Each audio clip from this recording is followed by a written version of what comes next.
بسم الله الرحمن الرحيم. أهلا وسهلا بكم أعزائي طلبة وطالبات الصف الأول الإعدادي.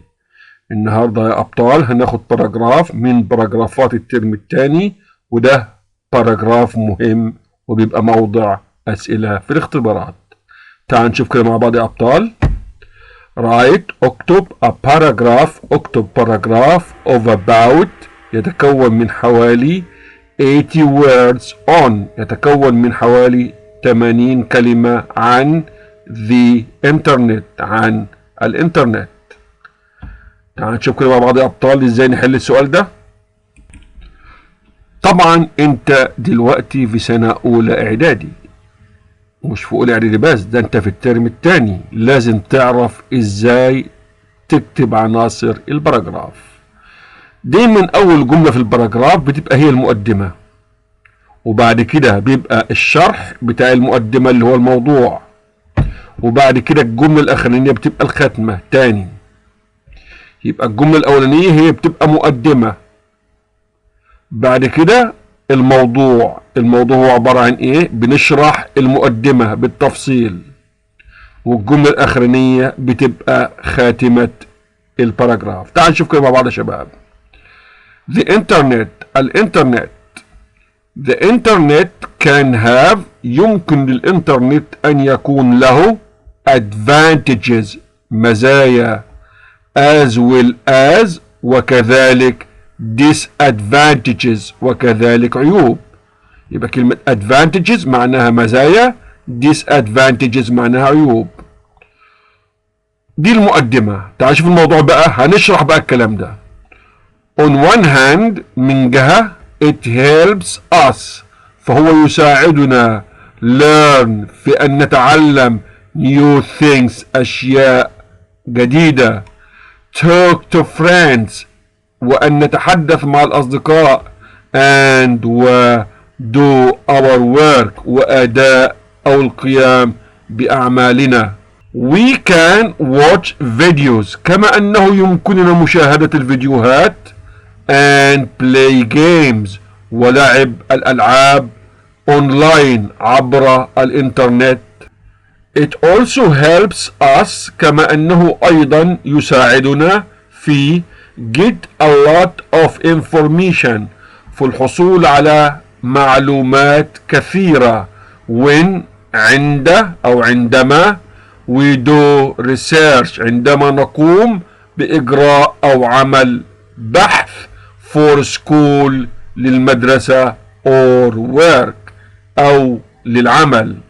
On other hand ومن جهة أخرى أو من ناحية أخرى some people بعض الناس can be addicted يمكن أن يصبحوا مدمنين to going online ممكن أن يصبحوا مدمنين على النت and spend most of their time ويقضون معظم أوقاتهم on social media على وسائل التواصل الاجتماعي. It's important كما أنه من المهم to be careful أن نكون حذرين and not share وألا نشارك personal information ألا نشارك معلوماتنا الشخصية مع أي أحد because people can لأن هناك من يستطيع أن يخترق your information معلوماتك الشخصية.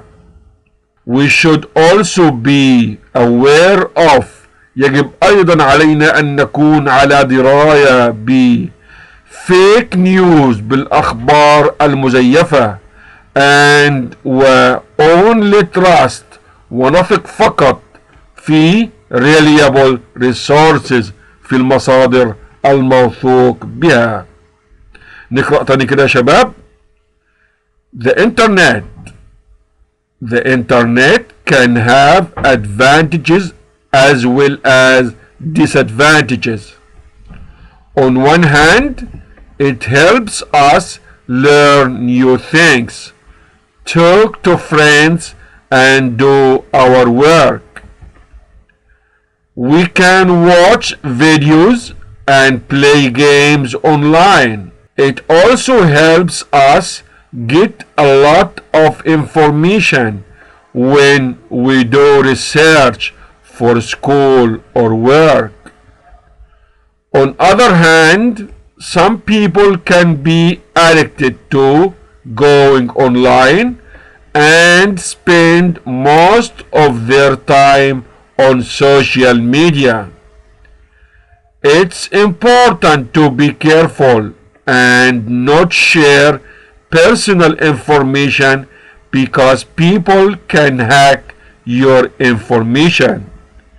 We should also be aware of fake news and only trust reliable resources. شكرا يا شباب، والى اللقاء في الدرس القادم مع تحيات قناة مستر محمد القشاوي التعليمية.